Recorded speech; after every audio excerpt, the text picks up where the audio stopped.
बिस्मिल्लाहिर्रहमानिर्रहीम। आज का जो हमारा टॉपिक है that is a catalytic destruction of ozone कि ओजोन की कैटालिटिक डिस्ट्रक्शन कैसे होती है। Ozone is a very reactive molecule और रिएक्टिव मॉलिक्यूल होने के साथ साथ ये एक मेटास्टेबल मॉलिक्यूल है। मेटास्टेबल का मतलब ये होता है कि हम इसे आइसोलेट नहीं कर सकते, ये खुद ब खुद थोड़े टाइम के बाद डिकम्पोज हो जाता है। ओजोन का मॉलिक्यूल जब किसी भी मॉलिक्यूल के साथ इन कांटेक्ट आता है, फॉर एग्ज़ाम्पल कोई भी वो गैस का मॉलिक्यूल है, कोई भी वो रेडिकल है, तो ये उसके साथ बड़ी फास्टली बड़ी क्विकली उसके साथ रिएक्ट कर जाता है। जब ये रिएक्ट कर जाता है तो जो ओजोन की कंसंट्रेशन है इन द स्ट्रेटोस्फियर वो डिक्रीज़ होना स्टार्ट हो जाती है। तो जब वो कंसंट्रेशन डिक्रीज़ होना स्टार्ट हो जाती है तो हम कहते हैं कि ओजोन जो है वो डिस्ट्रॉय हो रही है। अब जो सबसे पहले रियलाइज़ किया गया था इन 1960 के अंदर, केमिस्ट ने ये रियलाइज़ किया था कि there were some additional pathways for the ozone destruction in the stratosphere। कि नॉर्मल जो नेचुरल प्रोसेस है उसके अलावा भी कुछ ऐसे पाथ्स हैं जिनसे ओजोन जो है वो डिस्ट्रॉय हो रही है। और उनके ख्याल में there were number of species जो कि ओजोन मॉलिक्यूल में से ऑक्सीजन को एब्स्ट्रैक्ट कर लेती हैं और बड़ी एफिशिएंसी उसे एब्स्ट्रैक्ट कर लेती हैं। तो जब ओजोन में से ऑक्सीजन कम होती जाती है तो बेसिकली ओजोन का लेवल कम हो जाता है। कल मैंने आपको ये बताया था कि ओजोन जब फॉर्म होती है तो that is basically the reaction between atomic oxygen and molecular oxygen to form ozone, and as a result ozone also decompose to form molecular oxygen and atomic oxygen। सो जब ऑक्सीजन की amount कम होती जाएगी तो definitely ozone की amount भी कम होती जाएगी। For example कोई भी एक स्पीशी है एक्स जो कि ओजोन स्ट्रेटोस्फियर तक पहुंच गई है, तो ये एक्स सबसे पहला काम ये करेगा कि ओजोन में से एक ऑक्सीजन को एब्स्ट्रैक्ट कर लेगा।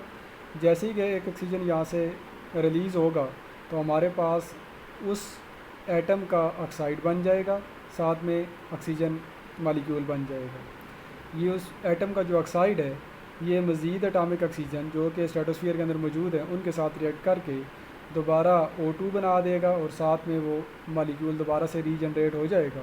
क्योंकि ये कैटालिटिक प्रोसेस है तो कैटालिस्ट जो है वो दोबारा से रीजनरेट हो जाता है।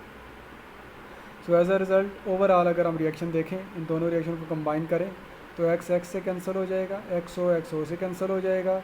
हमारे पास जो रिएक्शन बचेगा वो बेसिकली ये रिएक्शन होगा कि O3 plus O gives 2O2, यानी ozone react with atomic oxygen give 2O2। जबकि नॉर्मल जो ओजोन के अंदर प्रोसेस हो रहा है वो क्या होता है, O3 gives O2 plus O, लेकिन यहाँ पर आप देखें O3 plus O gives 2O2, यानी ऑक्सीजन ज़्यादा जनरेट होना स्टार्ट हो गई है, ओजोन की वैल्यू आहिस्ता आहिस्ता कम होगी। सो एक्स जो था वो कैटलिस्ट का काम कर रहा था। अब जो मोस्ट ओजोन डिस्ट्रक्शन है वो ज़्यादातर अपर और मिडल स्ट्रेटोस्फियर के अंदर होती है, that is from 25 to 50 kilometre and 15 to 25 kilometre.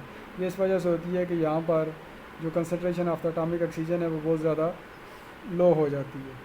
अब वो स्पीशीज़ जो ओजोन के अंदर डिस्ट्रक्शन काज करते हैं उनमें सबसे इंपॉर्टेंट जो है दैट इज़ हाइड्रोक्साइड रेडिकल, इसके अलावा नाइट्रोजन के ऑक्साइड्स, इसके अलावा chlorine and bromine atoms. So ये चार चीज़ें जो हैं they are responsible for the destruction of ozone. सबसे पहले हम देखते हैं destruction of ozone by the hydroxide radical. Hydroxide radical आता कहाँ से? सो हाइड्रोक्साइड रेडिकल एटमॉस्फेयर के अंदर या ओजोन तक जो रीच करता है वो उसके दो प्रोसेस हैं। पहला प्रोसेस तो ये है कि अगर वाटर का मॉलिक्यूल है और वो वाटर के मॉलिक्यूल किसी एटॉमिक ऑक्सीजन के साथ रिएक्ट करे तो हमारे पास दो हाइड्रोक्साइड रेडिकल जनरेट हो जाते हैं।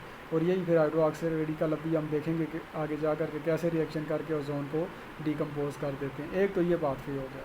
दूसरा ये है कि अगर एटॉमिक ऑक्सीजन मौजूद है और एयर के अंदर मीथेन भी मौजूद है तो एटॉमिक ऑक्सीजन जो है वो मीथेन के से हाइड्रोजन को एब्स्ट्रैक्ट कर लेगा, और जैसे ही मीथेन से हाइड्रोजन को एब्स्ट्रैक्ट करेगा तो हमारे पास अगेन हाइड्रोक्साइड रेडिकल प्रोड्यूस हो जाएगा और साथ में मिथाइल रेडिकल भी बन जाएगा।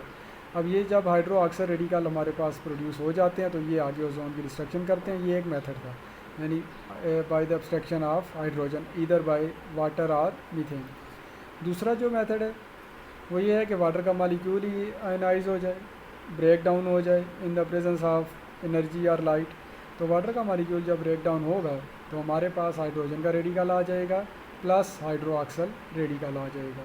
तो तीनों मेथड से हमारे पास जो जनरेट हुए हैं वो बेसिकली हाइड्रोक्सल रेडिकल जनरेट हो गए हैं। अब ये जो हाइड्रोक्सल रेडिकल होंगे they are responsible for the destruction of ozone. Hydroxyl जो रेडिकल होते हैं, अगर ओवरऑल ओजोन की डिस्ट्रक्शन को काउंट किया जाए कि कौन सा मालिक्यूल कितनी डिस्ट्रक्शन काज करता है, तो almost half of the ozone जो डिस्ट्रॉय होती है in the stratosphere that is by hydroxyl radical.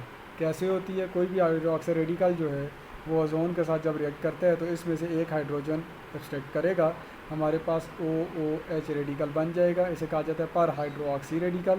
साथ में ऑक्सीजन का मालिक्यूलेट जनरेट हो जाता है। यही पर हाइड्रोक्सल जो रेडिकल है ये मज़ीद एटॉमिक ऑक्सीजन के साथ रिएक्ट करके दोबारा O और O मिलकर O2 बना देंगे और ये जो कैटलिस्ट था OH ये दोबारा से रीजनरेट हो जाएगा। अगेन अगर हम ओवरऑल रिएक्शन की बात करें तो OOH हाइड्रोक्सी पर रेडिकल इसके साथ कैंसिल हो जाएगा, इसी तरह OH के साथ कैंसिल हो जाएगा। ओवरऑल अगर रिएक्शन देखें वो ये बन जाता है कि O3 + O gives 2O2। Again जो इक्विलिब्रियम है ओजोन की वो डिस्टर्ब हो गई है। एक हाइड्रोक्साइड रेडिकल जब स्ट्रेटोस्फीयर के अंदर पहुंच जाता है तो वो तकरीबन 40 ओजोन के मालिक्यूल को डिस्ट्रॉय करता है और उसके बाद वो दोबारा रिटर्न कर जाता है into troposphere by any of the weather changes और जो भी चेंज उसके अंदर आएगी। नेक्स्ट जो है नाइट्रिक ऑक्साइड वो इंशाल्लाह नेक्स्ट लेक्चर के अंदर मैं अपलोड करूँगा।